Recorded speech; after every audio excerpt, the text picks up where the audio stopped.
Okay, good evening, everyone. Appreciate you being here.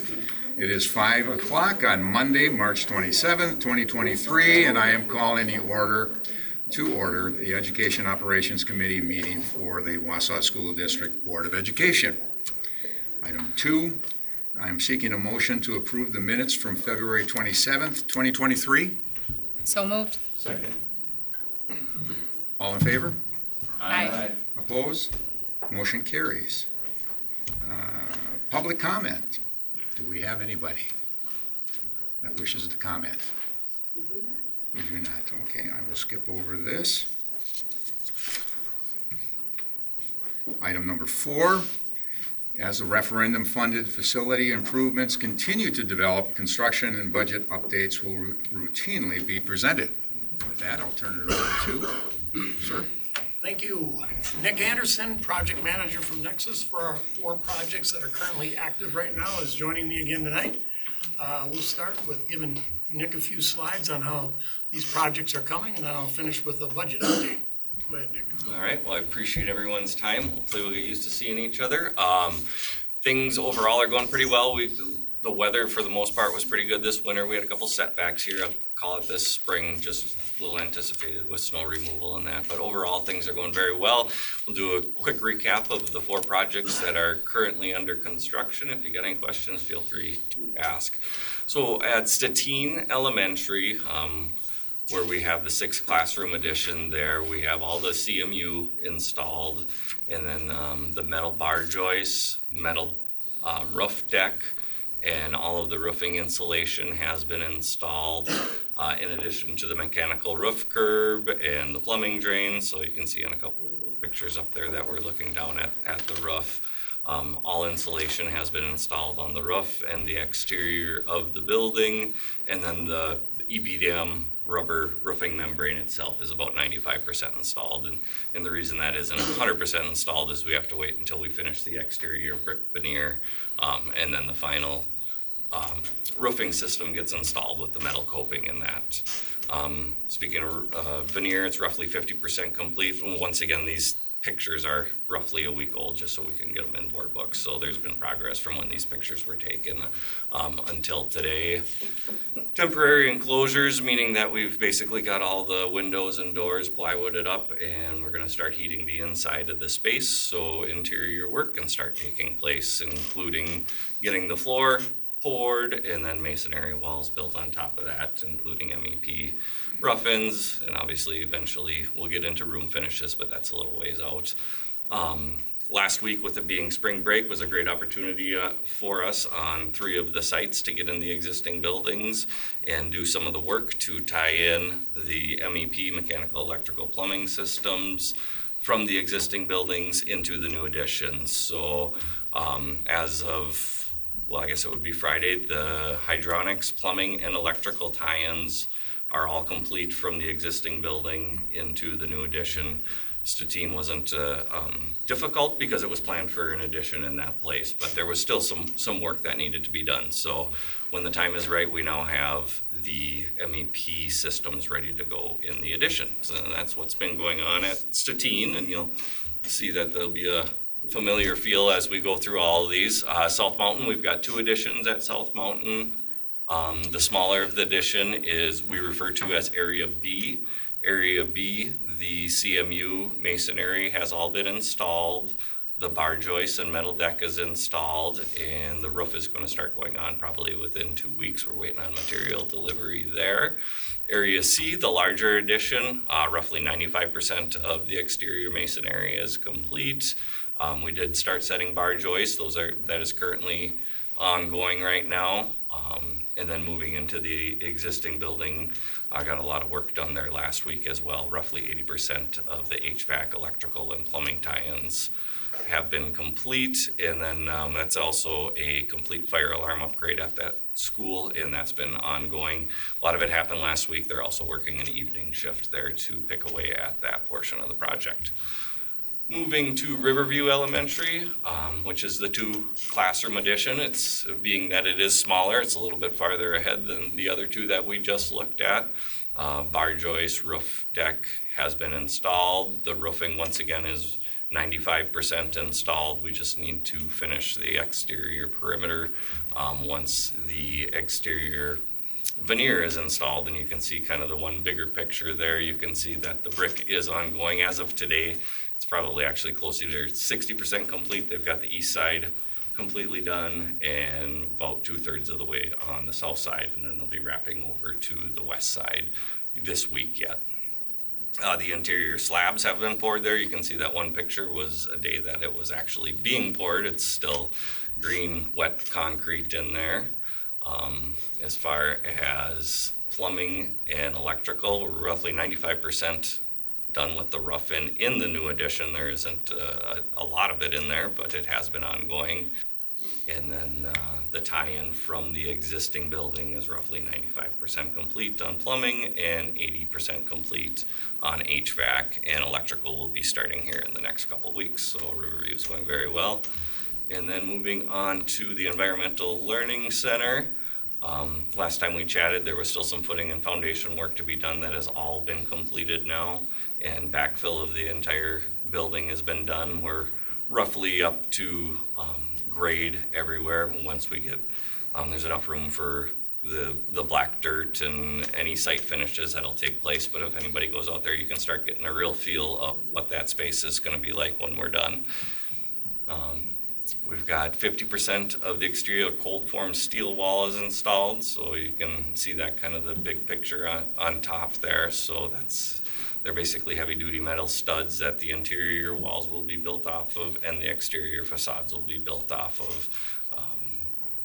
And then the chimney, the CMU, so the chimney itself has 2 layers of masonry, the interior CMU, and then there's a burnished block on the exterior. And you can see in that picture they started doing the finished block on the bottom portion of it, so that would be right at the floor level of the center space of the building. And then 95% of the plumbing has been installed, so there's underground plumbing before the slabs are installed in both wings and the center of the building. That's getting that wrapped up, and electrical having the same procedure, roughly 90% installed on the electrical. And the basement is virtually done as far as a space, so they're starting to do some mechanical, electrical, plumbing rough-ins in the basement as well. Next big thing to happen out there will be the big glue lamp deliveries, and then the rest of the structure will start getting installed. And that's what I have. If anybody has any questions. Questions from board members? Just got one question, and unfortunately, given the events today in Nashville, it brings school safety and security back into the forefront. Thoughts are with everybody down there for what happened. Is the entrance to the Environmental Learning Center built as a secure entrance as it would be to any other school? I don't have the plans in front of me, but I believe that couldn't it's find them controlled with the card access, so they have the opportunity whether it's going to be open during certain times or if you have to have access. And I can follow up and get back to you, but I don't know off the top of my head. As far as the space itself, it's basically a vestibule and then a lobby code area, and then you go into the main museum space with offices on the side. So I wouldn't say that the design of it is exactly like a school where the first thing you do is go into an office. You would be going into a vestibule there. Okay, yeah, I couldn't find the designs either. I went back and looked for some stuff today, but just thinking through it, where do we have exposure again? And this one came to mind. Yeah. No, if you want, I can make sure you get something to Keith that he can send it to you if you would like. Thank you. Yep. We can also go back and ask Nick some more questions, but let's take care of this slide. This is the budget summary that you're getting pretty comfortable with. And this one has not changed much again since last month. Some notable changes. If you look at the bid opening column, we're going to be opening some bids. Starting within 2 days, we're going to be reviewing the bids from John Muir. And then April 4th, we're going to be reviewing the athletic phase 1 from both east and west. So you will see a few more of the amber colored cells on here the next time we make this presentation. Also, the Hawthorne Hills Elementary, which is gray across the board, that's an old referendum number, 2.6 million. We're just finishing up some of our designs, getting to the 95% design at Hawthorne Hills. You will be presented with that at the next regular board meeting. And that will suggest that that gray number, 2.6 million, will become a green number. It'll then be a design number. We're right now deliberating with the amount of work we need to do on the westernmost parking lot at Hawthorne Hills. That western parking lot was built mostly in 2015 when we added on to Hawthorne Hills. And if we don't need to disrupt it in the name of making traffic flow a little bit better, we won't, because it's pretty new, and if we don't have to invest the money, we won't. So we're going through that decision-making process right now with the busing company, the principals, and some of our other design team members. So you'll see this chart starting to fill in a little bit more. The one number I call your attention to every month when I present it, the 2.4 million on the bottom. Last time we saw it, I think it was also 2.4, but the time before that it was 2.04. So we had 2.04 million available, including our interest proceeds, and now we have 2.4 available, including our interest proceeds. So we're a little bit better off with our budget than we were 2 months ago. And I'll entertain any questions on this sheet, as well as all the other sheets with Nick sitting next to me. Bob, just one quick one. Can you remind me, when does the work start, or even the design for Horseman? We are kicking off the meeting on Thursday. Okay, I believe I thought it was Thursday, coming. with All right. all the different groups, principal, different user groups at Horace Mann. Okay, Same thing we did with John Muir several months ago. So Thursday, that will start in earnest. thank you. One question on, so some of these buildings obviously would be impacted by the consolidation. Are we planning to address that at some point in this summary, or just leave it as it is? I'm thinking, like, for example, Grant. If Grant is closing, we're not spending $2 million for a new entrance on it, just as an example. So that number at the bottom there would actually be 4.5 or $4.6 million. So what are our thoughts on how we're going to address that, or when will that be addressed? Relative to this document, it would be easy. Following board direction and a lot of discussion, if, for example, we all agreed that no work was going to be done at Grant, I'll use your example, the Grant dollar amount would become green and it'd be zero. So the design at Grant would be $0, thus freeing up 2.068 million. That would contribute to that bottom number. Now, in terms of what bond counsel suggests we could do with that money, it's within what they say, the four corners of the referendum question. So you look at the actual referendum question and you reread it and read it and read it again. And then you put that together with what was presented with the community and your appetite for deviating from exactly what was presented to the community. And together, as a board, you could reallocate that money. Some reallocations are very easy.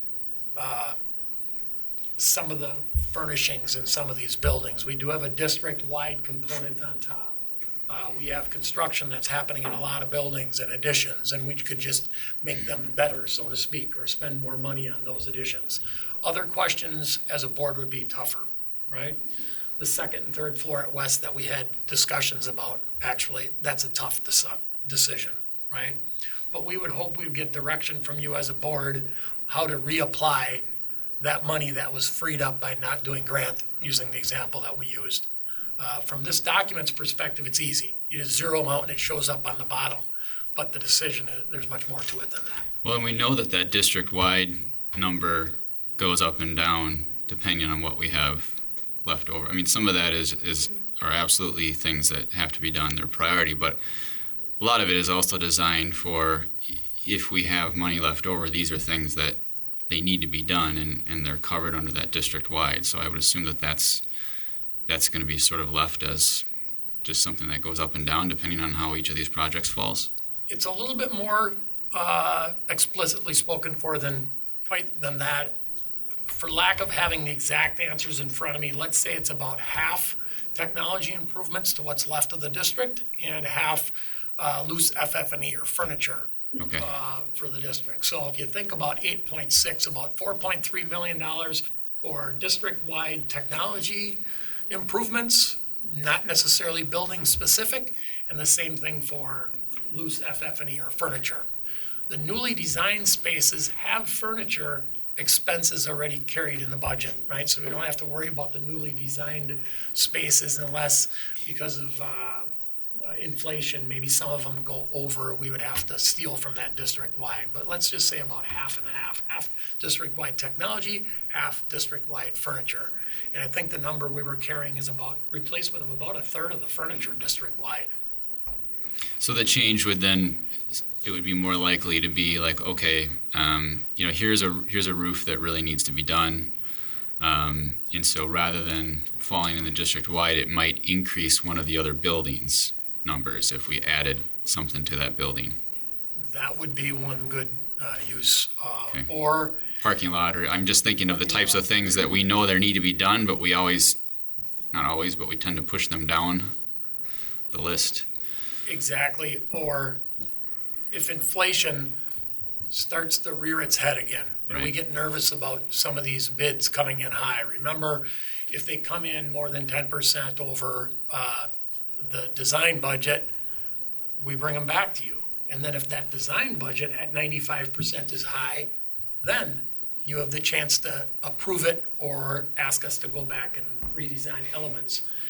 If we took money out of, let's use grants as an example again, and that lower right-hand number became $5 million, it could give you the comfort level you need in exceeding some of those referendum budgets, and then again, when bids come in, exceeding the design budget. It would give you a comfort level maybe you don't have right now. That could be also Right, accessed. that's what I was gonna say, is, I mean, before we even get ahead of there's 80, if my math is right, 80% of the projects we have not even gotten bid budgets on yet. Yep. So, and two of those make up 60% of it alone. Right, and I was just wondering along, when do we start considering that? Maybe we consider it the first time we run into one that's quite a bit over, I guess, But at what point do we start considering that rather than scaling back projects because inflation is, just pick one. Maine Elementary is $141,000. If it comes back that due to inflation or whatever else, it's $200,000 instead of scaling it back. At what point do we have confidence to say, well, we actually have some extra money here, maybe we just do it bit by bit when we get to that point? I think that's wise, because we don't know what the next 10 bids are gonna look like. We don't know what that lower right number is gonna look like. I'm comfortable with where it is now, but you're right, Mr. McKee, we've got a lot of bids that are coming in yet. So you look at some big numbers out there, 34 million, 28 million, 12 million. Those are coming in yet. So this is a living document. It's gonna go up and down, And the great thing is we with look at it approval at least by once a us month. as we step through it. Yep. And we see it at least once a month. And the things that you take action on that lead to this are the 95% designs that you give approval on.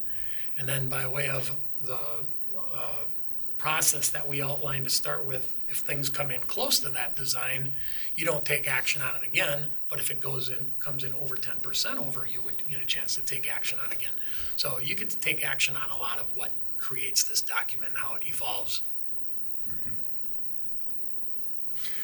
Other questions? If not, thank you. Appreciate it. All right. Agenda item number 5, Wisconsin School Nutrition Purchasing Cooperative Agreement. Wausau School District Nutrition Service Department currently belongs to the Wisconsin School Nutrition Purchasing Cooperative Group, the WISNIP, however we want to pronounce that acronym. Co-op is requesting member districts to present the co-op's resolution to their respective school boards for approval of continued membership for the 2023-2024 school year. So with that, I'll turn that over. Hello, I'm Karen Fox. I'm the Nutrition Services Director for the school district.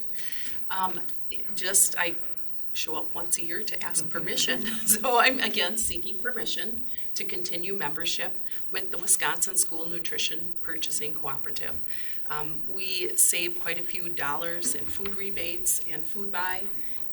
We have really good contracts that we did not lose through the last several years. We continue to have challenges with supplies, but this group makes it easier. There are over 50 school districts from here to Kenosha that belong to this purchasing cooperative, and it is a benefit Cost-wise, it provides education for myself, as well as just sharing all those best practice things with all the issues that pop up in food service. So that's why I'm here tonight. You have any questions for me? All right. This takes care of a lot of things, so we appreciate that. So with that, I'm seeking a motion to recommend to the full Board of Education to continue membership in the Wisconsin School Nutrition Purchasing Cooperative by passing the presented resolution and agreeing to the 2023-2024 66.0301 cooperative agreement. So move. Second. Do we have a second? Do we have a second? All right. Give it to Lee. All right, with that, any questions? Any follow-up questions? If not, all in favor? Aye. Opposed? Motion carries. Thank you very much. Private school boundary amendment. All private schools served by the district need to have boundaries approved by the board. A minor change is being proposed by both Trinity Lutheran School and St. John's Lutheran School to more closely align with the location of the two schools. These two schools have already approved this change, and the final step is for the board to approve the change. With that, If you scroll down just a little bit, Cassie, and maybe help me with your, and help me with your pointer, that overlap area in the middle of the map, where it's overlapped and the color is different up from there. Yeah, that whole area. If you take left of that, that's what Trinity's boundary used to be. And if you're wondering why hasn't this ever come to us before as a board, because I don't know if I've brought one of these in the last 10 years I've been here. If they don't change, you don't see them, right? So we go by the previous agreement until they change. And in that overlap region, if you're going to St. John's, which is on the far east side, just a little bit outside of our district, you would think that that would be your boundary. But going back to the boundary that was drawn a long, long time ago, that was in Trinity's boundary. Now, boundaries have to be mutually exclusive. You have to be in one or the other. You can't be in both. And somebody wanted to be bused from that area where Cassie's cursor is to St. John's. And when we looked at the boundaries, we go, no, you're in the Trinity boundary on the west side. You're not in the St. John's boundary. And we looked at each other and said, that really doesn't make sense. So it doesn't really impact our world much, if any. Maybe one or two students would get bused to a more close location anyway. So both of the schools passed it with their governing body, and then the last step would be pass it with our governing body, and then it becomes the new boundary. So that's what we're asking you to do tonight. Change it to what you see in red, which is a little bit more consistent. Not totally consistent with our boundaries, but more consistent. Any questions? If not, I'm seeking a motion to recommend to the full board the approval as presented, private school boundaries for both Trinity Lutheran School and St. John's Lutheran School. So moved. All in favor? Aye. Opposed? Motion so carries. All right, number 7 on the agenda, waive charter school contract approval. Dr. Rauscher and Principal Seymour will present the proposed waive charter contract renewal to the board. Welcome. Thank you. So Dr. Rauscher and I are here this evening to share a little bit about WAVE, which is my favorite thing to talk about. So I'm very happy to be here. And on the next slide, I have some introductions. I'm Jenny Seymour. I'm the principal of our charter. You all know Dr. Rauscher, who is on our governing board. And back in the corner, there may be a familiar face in Tom Hahn, who was the previous director of secondary education and the reason WAVE exists. He is also on our governing board. And behind me, sporting the WAVE attire, are two of our very passionate teachers, Lori Moret and Stacy Drink, just here in support.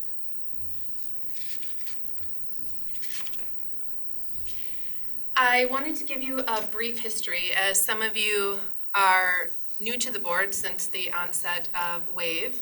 So prior to 2018, WAVE was a program, and that program began with Tom's really forward thinking in realizing that if the Wausau School District was going to be competitive in a future of education market, we needed to have an option for students who desired something outside of that traditional 7:30 to 3:30 brick and mortar setting. And this was during the time when the charters and the virtual schools were just emerging across the state. And Tom worked with a parent who really sought out an option because she wanted her child to stay in the Wausau School District. But her child also was very passionate about her sport and wanted to do both without leaving the district. So at that time, Tom partnered with the Wisconsin Virtual School, which is actually out of CISA 9. And the name is deceptive because it's not a school, but it is an opportunity to support those who are seeking to offer some virtual options within their district. And at that time, Tom sought interested educators within the Wausau School District who wanted to be part of this kind of new and exciting opportunity. And I was one of those individuals who said, I'm interested, as was Lori, who came on very early into the programming portion of WAVE. And then things just grew organically. And I think that is because of the passionate people involved. And in 2018-19, WAVE applied to become a charter. And that opened up a very advantageous opportunity for the Wausau district because students from across the state of Wisconsin can attend the Wausau School District without actually having to physically attend a campus. And this is the only school in our district that allows that. The last time I checked, WAVE is home to 12% of the district's open enrolled students. We have students who attend WAVE that live in Rhinelander, Wittenberg, Milwaukee, Suring, Eagle River, really a sampling from all across the state. And that's pretty exciting. We continue to grow. In fact, at semester, we doubled our full-time enrollment. So just organically, again, we keep offering things that people are interested in.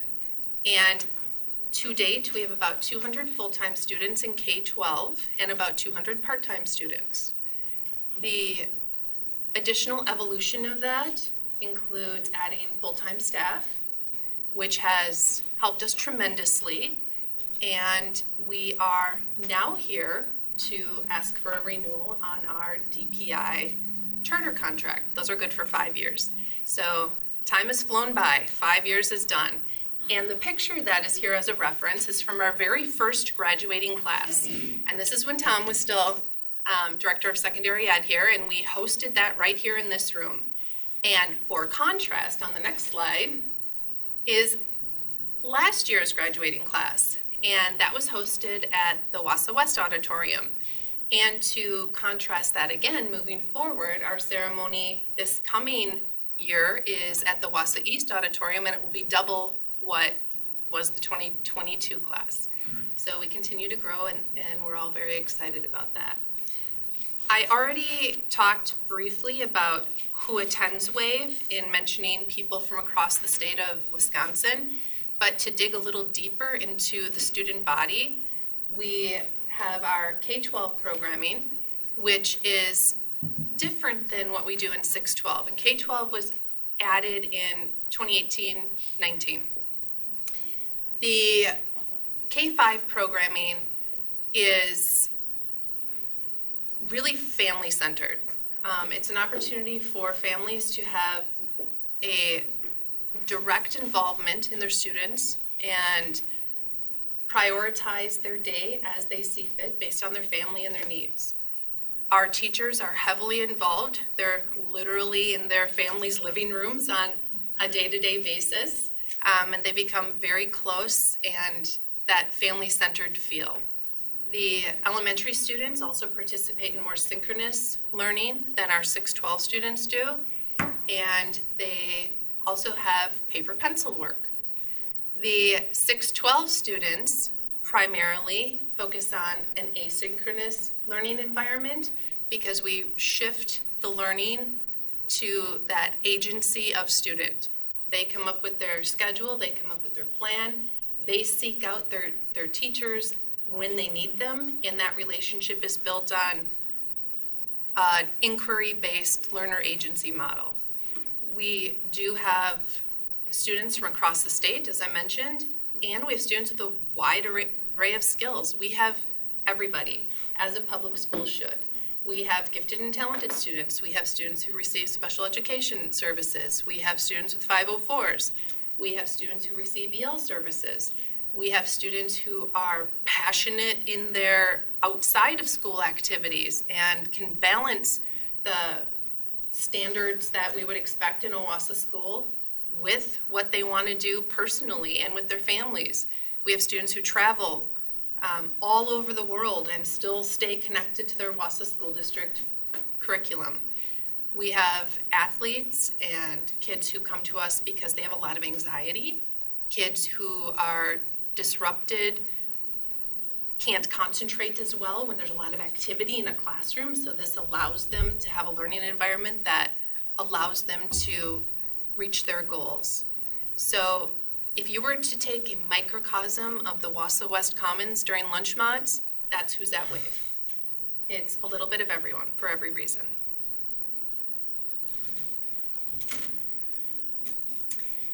This slide, I think again just represents who's at Wave. And pictured there is Brady Cleveland. He's on Team USA. He travels all around. Next year he will be attending a Division I college, playing hockey, chasing his dreams. Super proud of all of our students. And listed on the right-hand side, those are what some of our Wave graduates have gone on to do.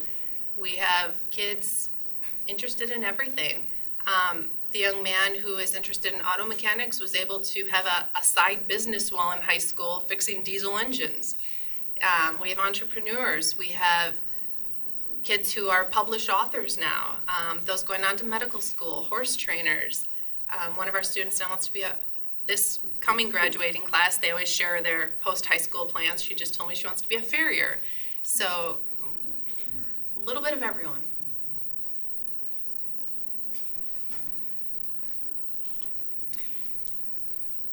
Wave is a little different in how we deliver our curriculum. The students, as I mentioned previously, really have to have a sense of learner agency because they're shifting from somebody telling them what to do and when to do it to owning that themselves, which if a student can embody that, really sets them up for success in every aspect of life following high school. Like somebody who works remotely, they have to have some time management skills, and we work very diligently with kids to onboard them and to help them develop these skills that won't be based on when the bell rings, move to your next class. It's based on when you've mastered what you need to master, you move to your next subject.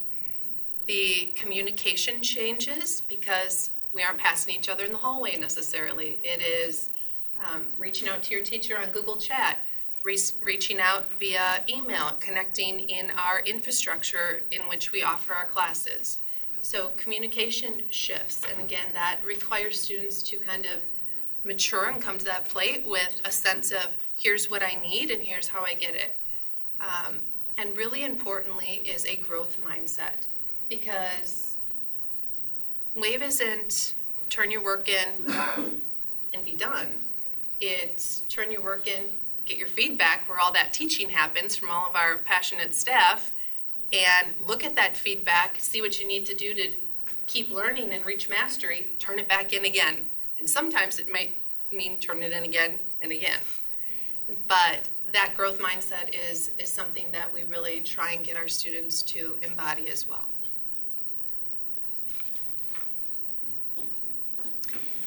The purpose of this slide is to reinforce the idea that Wave is not emergency remote learning. Wave is a fully online school. One of my colleagues in the Virtual School Network said there's a difference between school online and online school. Online school is meant to be delivered virtually. All of our curriculum is specific so that it is interactive and engaging and has accessibility tools built into it so that it's available for everybody. We can even translate our curriculum into multiple languages. And the opportunities that exist within our school is because we're a school. We have clubs that are specific to WAVE. We have FBLA. In fact, the first virtual chapter of FBLA in the state of Wisconsin.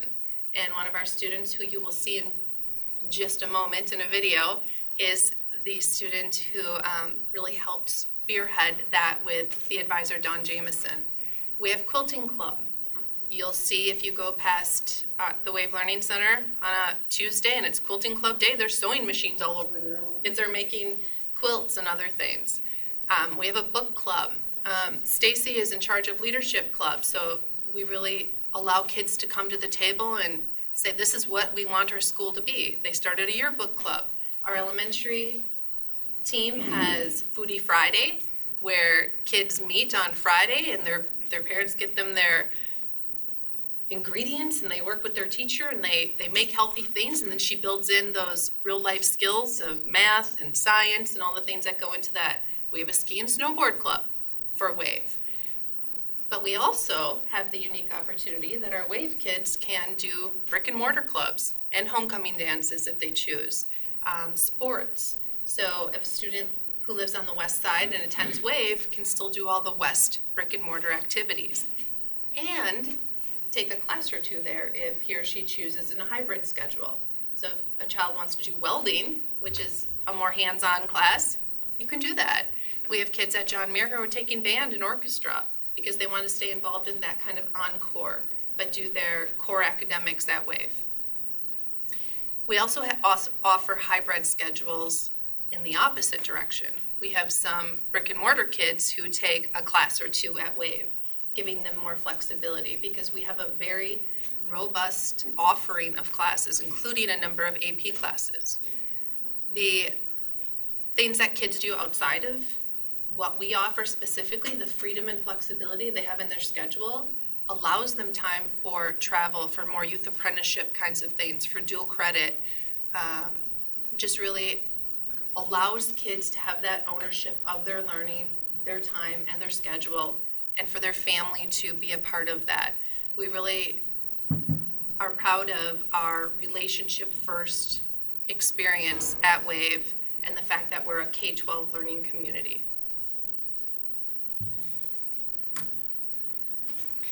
And while kids may work independently, they're never alone.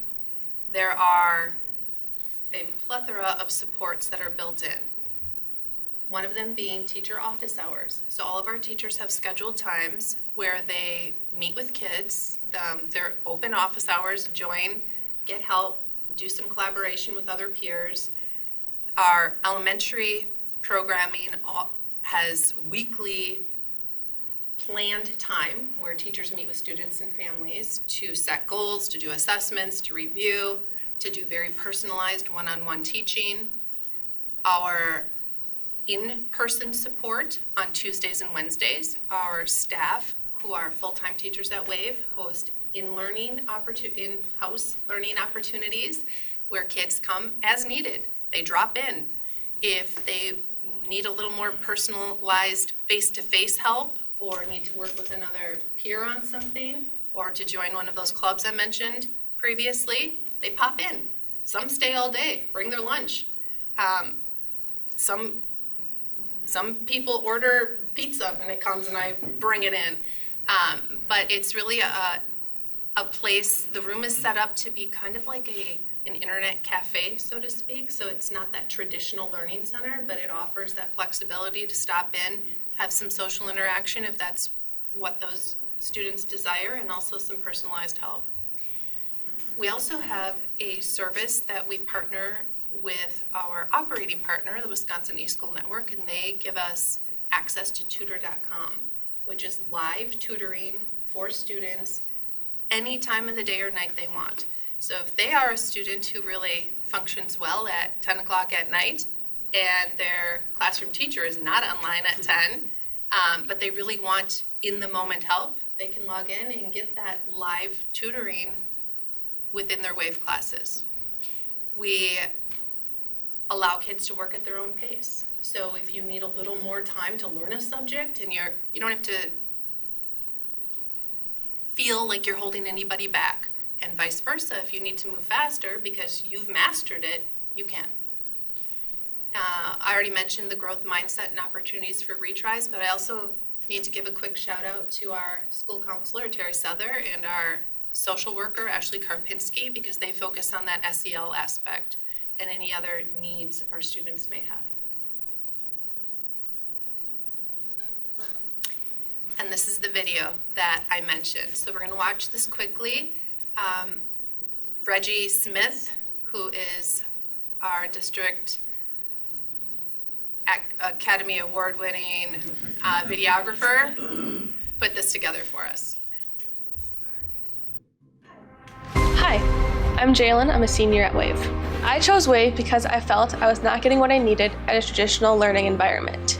When I was entering my sophomore year, I was looking at what I could do to improve my learning and what learning style would work best for me, and I discovered virtual learning.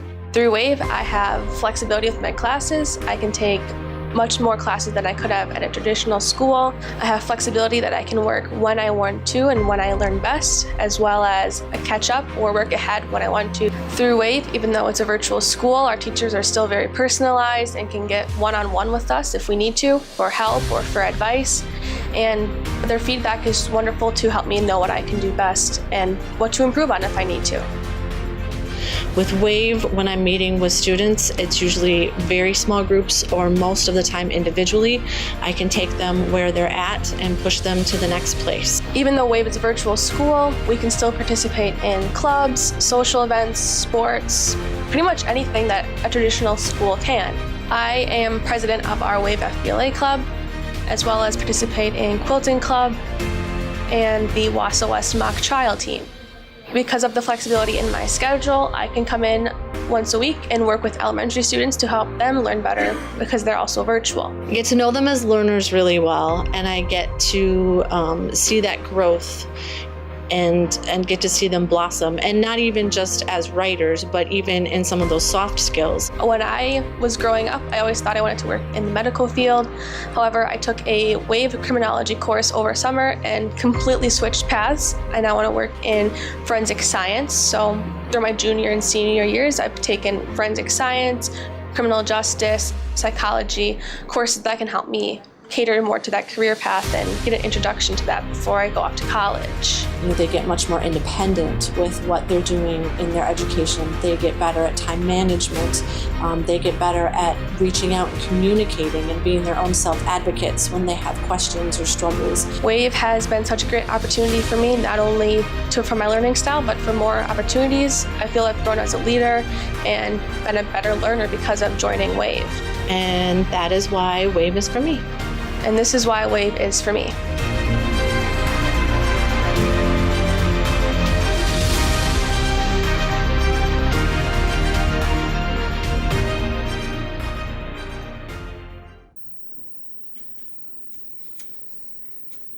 And that pretty much wraps up my presentation, other than to share that we are hosting an interest fair for anyone who wants to learn more this Thursday. Any comments from the board or any questions? Two questions. First, Jenny, can you clarify the enrollment? I remember seeing the third Friday counts, and I think you guys Third Friday counts are- don't represent where we're at, because our enrollment period ends 2 weeks after the start of every semester. So Okay. the third Friday count is even before the second semester starts. And we take kids at the beginning of every term. And that's why I brought it up. I recall there was some difference in timing because if people look at the demographic report, it shows a drop of 76 kids down to 146, and I didn't think that was accurate. Don't capture when our enrollment comes. Right. Because we have that little flexible window of allowing kids so many kids start their term and they're thinking, I made a mistake.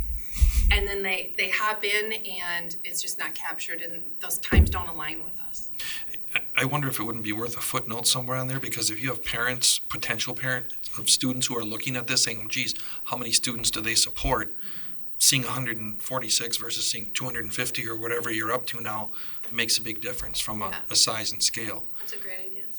And the second question I have is, what do you need from us? Because I recall hearing earlier that the curriculum for WAVE was, I'm going to use the term outdated because I don't know any other term, but that it needed to be refreshed or brought up to some new level. You had mentioned, Keith. Where are we with that? Do you need anything from the board to help invigorate that so we can attract more students? I appreciate you asking. Our curriculum actually is top of the line. We work with the Wisconsin eSchool Network, who are the leading provider in the state, and they have access to all of the national online curriculum. It's phenomenal. Our curriculum is phenomenal. But we really need a bigger space because we're outgrowing our current spot here in the building.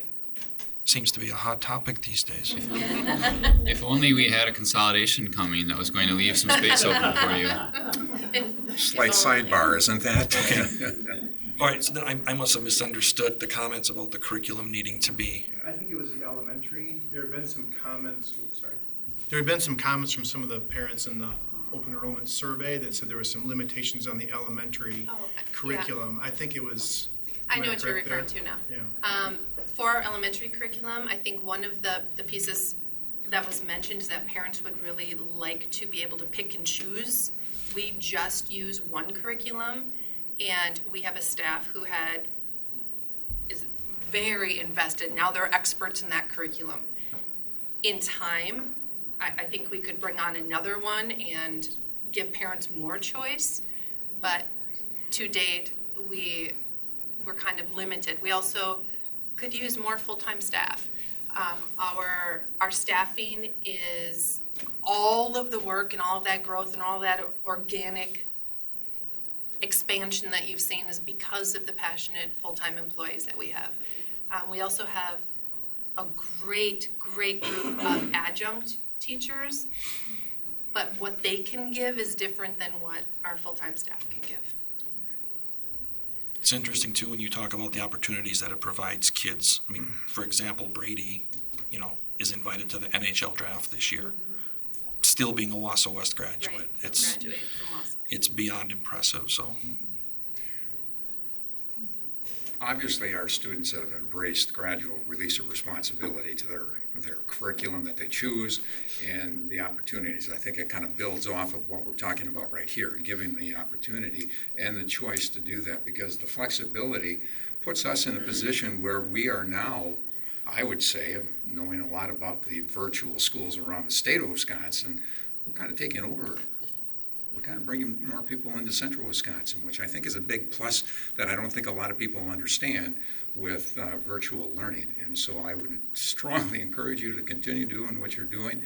This is something that started 20 years ago, and it's now really taken off here, and you've done a tremendous job. So congratulations. Thanks. The only thing I would add is a presentation like this is good because it gets the word out. But I think we need to continue to advertise this because it pays for itself. So, when there's funding questions about running commercials or putting up signs or that kind of thing, I think it's not an expense, it's an investment because, if you attract one or two students, it pays for the advertisement. So, what is the enrollment? Sorry. We are at approximately, I think it's 198 full-time K-12 and about equal that in part-time enrollment. Oh, wow. Okay, great. Said that.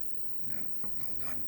And if you can continue to do that, what is also very nice about this is that you can supplement students that are in the brick and mortar and give them the opportunity. If you don't have an AP class being offered or an IB class being offered, you can offer through you and WAVE. And I think that this goes to what you just said about this whole idea of advertising. I think we need to do that. I know that we have signs out there saying WAVE, people start waving, They need to know what the acronym is so that we can then encourage students to be doing this and we can attract more students to what we're doing. So again, thank you.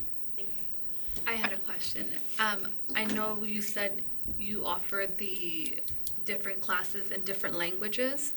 Are the students that are using those in different languages, are they able to get help in that language? Or is that a tough? So at least one of our curriculum providers, our major one, it's called FlexPoint. That's what most of our core classes are offered in, including our AP classes and our elementary courses. Those are all FlexPoint curriculum. Our teachers can personalize them and add things, and just like any teacher in brick and mortar, you keep making it better every year. But the language translation, I think there are 40 different languages that can be translated just as an accessibility tool that's built in. It also has text-to-speech. It has the ability to hover on a word and it will give you the definition. So the tools that are technology-driven and embedded in the curriculum really make for accessibility to be easily achieved for students who need it. We do have an EL teacher who works with us as well to help give additional support where that's required. Did that answer your question? I don't think we have a lot of kids that use it, to be honest. You're welcome. I just have a quick question. How many full-time staff do you have from 6-12 and then K-5 and then additionally like adjunct staff numbers? I'd be interested. It's a great question. We have 2 1/2 elementary teachers. Okay. Those elementary teachers, 2 of them also teach middle school classes. And then we have Stacy, English, all English. So she's got Every 20 age. different classes. Dawn Jameson teaches all of our electives that are CTE business related and marketing. She also teaches a few sections, another advantage for the state. So because we're part of this network with the Wisconsin eSchool Network, we can contribute a teacher to the state catalog, and kids from other virtual schools who don't have a teacher end up taking a class with us. And the other benefit is if we have a need, we could also do the same thing. We have a science teacher who teaches all the sciences, Renee Groshek, and we have Lori, who is queen of all of special ed, who just embraces everything and is the engine that keeps us rolling. But as a team, it's a very small team that works tightly together, keeps the wheels on the bus, forward-thinking, passionate, and it's that group that really put together our interest fair for Friday. And to answer the second part of your question, we have about 30 adjunct teachers. Okay. Thank you. And thanks for the presentation. Yep. Not to put any pressure on our administration, but need to put the pressure on the colleges to prepare teachers to teach virtually, because that is a different tool that has to be trained, and it can't just be thrown in somebody's lap to be able to say, I can teach virtually. You got to be prepared for that. And so I would really encourage the University of Wisconsin to start really putting out teachers that are prepared in that area. Maybe pressure on the superintendent there. Okay. You're right, it's a totally different skill set. Yes. And to do it well, you have to be invested in the professional learning that needs to happen to be a really good virtual teacher. But we do have a couple college students who are working with us as paras, and they're working with our elementary kids primarily. So they're getting that little extra feather in their resume right now. It's a good way to build from within. And it's going back to what Tu had just talked about. The fact is, what can we do? And I think that's what we can do, to build from within and start getting more people prepared for this new world of education. I think one of the things that Jenny probably didn't talk enough about because she's humble is her role. Besides leading the school, she has a leadership role with WEN, the e-school network that we were talking about. And when we talk about teachers and professional learning, Jenny provides professional learning for them, certainly weekly in terms of professional learning community meetings. So our full-time staff are in with her weekly and working with each other. And then just like we would on another, with our brick and mortar teachers have a professional learning day and in-service day, Jenny's putting materials together for all of her WAVE staff, including the adjuncts at that point, and she models what good virtual learning looks like. So they don't necessarily have to be in person or online at a certain time, but they can access that asynchronously. And then she takes feedback from them as well. I just want to add a comment. When I first joined the board, I was really excited to meet with Tom and hear all the things that were happening with WAVE. I have a daughter who had taught and continues to teach in a virtual school, and grandchildren that had been were in virtual schools even before we started this one. And I was surprised that Wausau didn't have one, and I'm so excited about Tom's vision and your part and all you've done to accomplish this. This is absolutely a thrilling presentation. Thank you. Thank you. Well done. I'm seeking a motion to recommend to the full board the approval of the WAVE charter contract renewal as presented. So moved. Second. All in favor? Aye. Opposed? Motion carries. Thank you very much. Thank you, everybody. Production agreement between Wausau School District Board of Education and the City of Wausau. The agreement between the school board and the city for the recording of school board meetings was last entered into on December 2nd, 2014 for the 2015 calendar year. This document is considered intergovernmental, and we are required to have a current agreement. Good evening, board members. This document that you see is a draft that the City of Wausau sent over to get approval.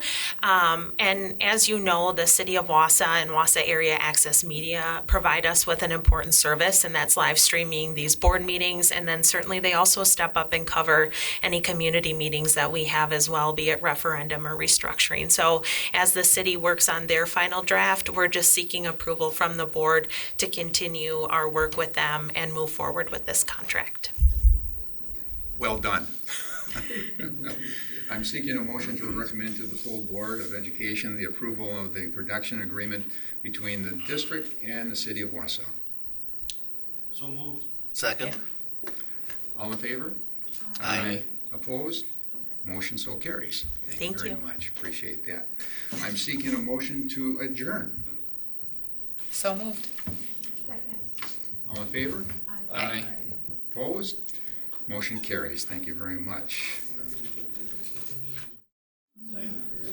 All right, we're back, everybody. I'm calling a special meeting to order on Monday, March 27th. Replace the Chief Finance and Business Service Officer with an Assistant Superintendent of Operations. The work of the Chief Finance Business Service Officer has evolved to expand duties far beyond the business services to include community engagement, data analytics, and project management. The administration is recommending the change to reflect this reality. With that, I'm going to turn it over to you. Yeah, Dr. please. Hills. Thank you. Yes. Thanks for having this special meeting. As you know, Mr. Tess is retiring. We all, admire the skills, the experience he's brought to this role. As we posted and interviewed for finance officers, we found that the skill set, the experience that was there didn't match what's currently being done and what we currently need. And so we did a little bit of research, and we feel that changing the position to Assistant Superintendent of Operations would draw from a broader pool, probably the pool that has the skill set that we really need. So that's why we're bringing that to you tonight. If you approve this, we would post this tomorrow. We've had some interest expressed by some candidates in the region. I'll put the motion forward and then we can ask questions on that.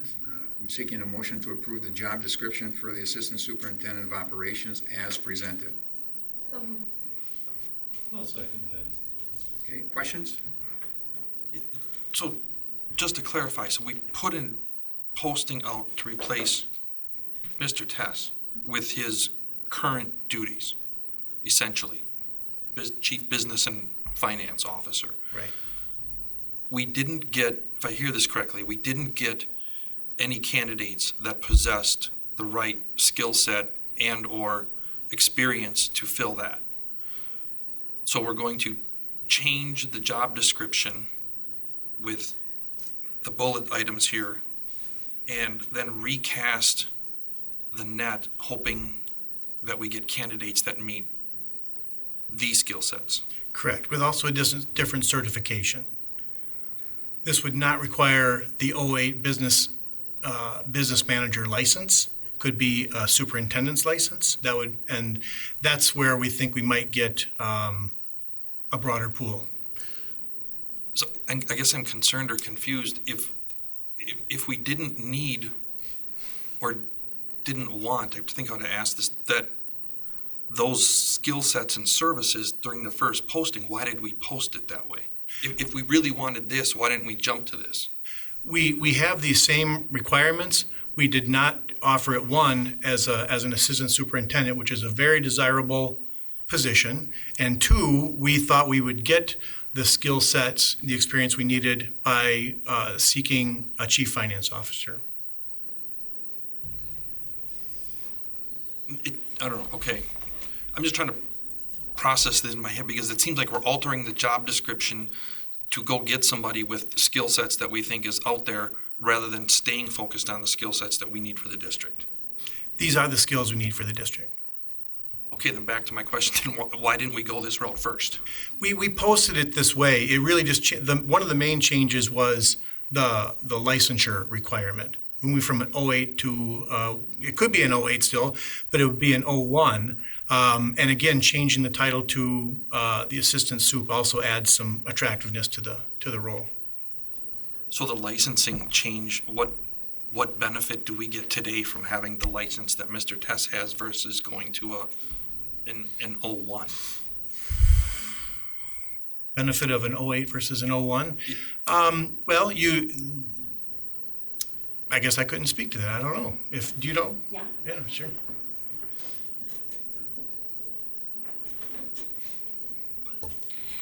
So the 08 license allows a person to do any of that chief finance officer, business manager, business official. They call that title a lot of different things in a lot of different districts, but it only allows them to do that work.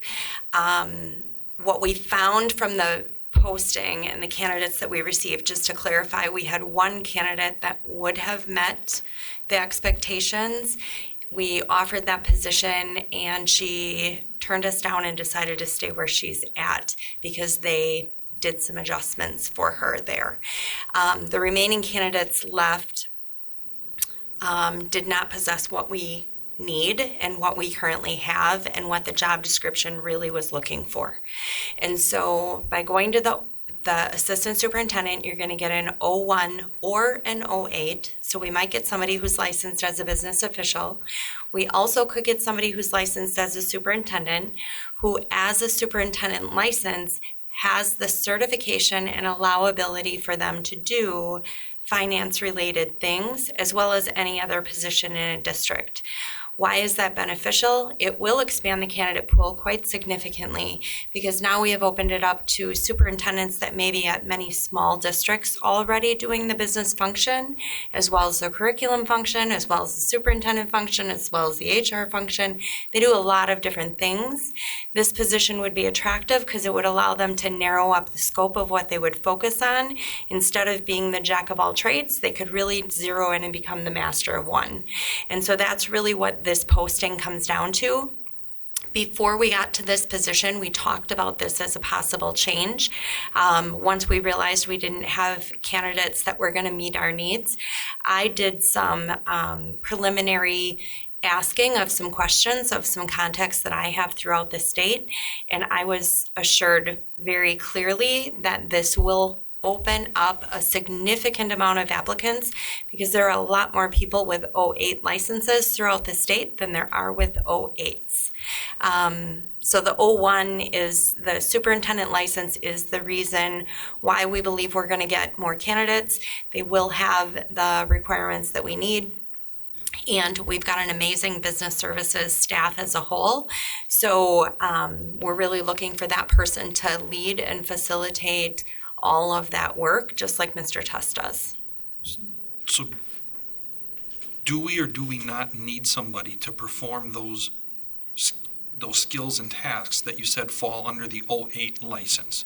We do, and an 01 can also perform those same tasks. But before, the way we posted it, the person had to have an 08, and individuals who already have a superintendent's license and have the ability to do that would not have been drawn to the position the way that it was described in the prior job description. They wouldn't have thought of that as an opportunity for them. They would have likely thought of that as potentially backstepping, which is not really what it is. So we're just really describing it the way that the position has been implemented, I guess I would say, from Mr. Tuss. In other words, we're getting a lot more with him than we would with many, many other 08 candidates. Once upon a time, there was an assistant or deputy superintendent in this district, which was reduced. And I think over time, Bob has just taken on more and more. So it isn't just presenting us the budget, as obviously you know. It's like, who's in charge of transportation? I ask Bob. Well, what about capacity? I ask Bob. What about, and so it has evolved into, so much more than only the budget. That if this is going to open up the pool, if there's more potential candidates, I think it's a good idea. It certainly doesn't hurt. And you open up a very good can of worms in the fact that this is not something new for Wausau. I remember the day, without bringing up names, of history of people that were in this position as an assistant superintendent, and it actually gave them great opportunities and the school district great opportunities by having that position. So you bring back a little bit of history. I appreciate that, Lance. I remember them. What thought was given to not replacing this position right now, given the state of flux of the district? It's decreasing, right? It's decreased significantly, as we've been talking about with consolidation. What about if we don't replace this now, divvy up those duties amongst the existing administrative staff until we see what the long-term vision of the district looks like, and then figure out what position we need then? Did you guys talk through that at all? Sure. We need that position right there. Long-term. This role provides leadership to the financial health of the district, the purchasing, the facilities, the transportation. We need someone who has those skills to do that, and that's going to be a permanent need.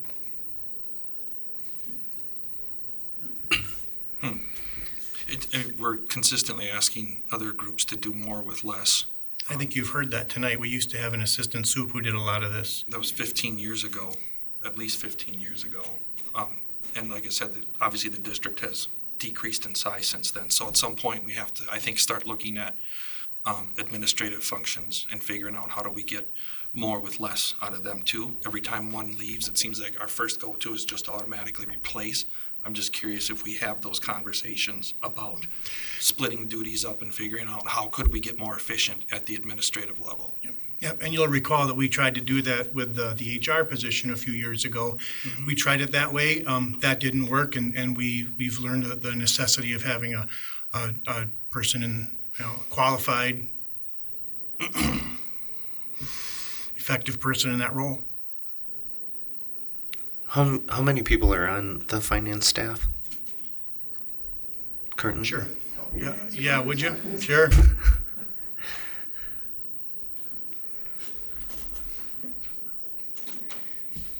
I'm going to do some counting in my head. Okay. We have a business department led by Noel Tortson, our supervisor of financial services, and along with him, probably 1, 2, 3, 4 and a half, perhaps. We have a payroll with 3 people in that office. We have buildings and grounds, obviously, with a head of buildings and grounds and a supervisor of custodial services and probably 60 or 70 custodians. We have a food service director that you heard from earlier tonight and a food service department of 60 or 70 employees. We have a transportation liaison that is my administrative assistant that I also oversee. So I've got my hands in all of those different areas as CFO, and I would suspect this position would have their hands in the exact same places as deputy superintendent. We have had deputy superintendents here before, and I don't know if we ever had the deputy superintendent on the business side. It's been on the teaching and learning side most often, I believe. So this would be different in that regard. But the deputy superintendent, the way it's worded right now, would essentially be a CFO. But like you said, that posting asking for a superintendent would open this up to people that wouldn't have even looked at it the first time. I've got many friends who are business managers that looked at this, and some of them reached out to me and asked me about it. Not too many superintendent friends asked me about it because they didn't think this job was for them. But some of them have the exact same skills that I have or another CFO would have. You know, a lot of that stuff. It's not managing the general ledger, because we have people that do that. It's leading committees, it's communicating with the community, it's doing the stuff I do in front of you. It's heavy analytics. It's some of the things that superintendents are currently doing in their jobs right now in other districts that we could maybe attract with this posting that we couldn't have attracted a month ago. This would be a position that would be a step up for many of the superintendents that are in smaller districts, who are constantly looking at how can they add to their resume, what can they add to that. Coming here, being in a position in the Wausau School District, which is the largest district in central Wisconsin, is a big plus. And that would open up a lot of opportunities for people. Yeah, Bob, what I was asking is just to see how many people are actually doing the math, and you're not really doing much of the math. The staff is, your position is more of a managerial oversight. You might be surprised at how much math I do. Okay. No Well, joking aside. and that there's a heavy amount of math that I do.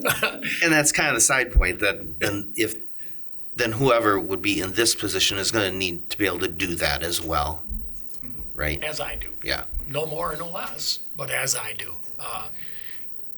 Heavy analytics, heavy math, heavy spreadsheet building, heavy presentation, heavy piecing many things together and considering alternative perspectives while doing it, and strategically planning the district along with Dr. Hiltz and the rest of our team, of course. I mean, it's a lot of those things that we're looking for. I don't know if I'm misrepresenting anything, because I'm not as involved in this process as you might think, because we usually remove the person getting replaced with this process. So I hope I'm not speaking out of turn with anything I'm saying. I think the strategy part and execution, I don't see it listed on here, but just having worked with you these past 10 years, I think that is going to be a big void, strategy and execution both. Thank you. It's a pleasure doing it. It's one of my more Plus, I enjoyable learned more parts of the about- job. I learn more about spreadsheets too every week. We all do. Yeah, I'm wired a little different that way with liking spreadsheets, but So are we going to find somebody that's an Excel guru? yeah, you will. We will. All right, any other questions? I'd like to take a vote on this. Shall we restate it one more time? To approve the job description for the Assistant Superintendent of Operations as presented. All in favor? Aye. Aye. Opposed? Motion carries. Thank you very much. And next item, request for closed session pursuant to state statute. Need a roll call vote on this. We need a first and a second. So I'll make the motion that we go into closed session for evaluation of employment of superintendent of schools pursuant to 19.85 sub 1 sub C of Wisconsin statutes. Second. Pat McKee, Yes. Cody Nicolai, Yes. Joanna Reyes, Corey Sillers, Yes. Lance Trollope, Yes. Karen Vandenberg, Yes. Lee Webster, Yes. Jim Boucher. Yes.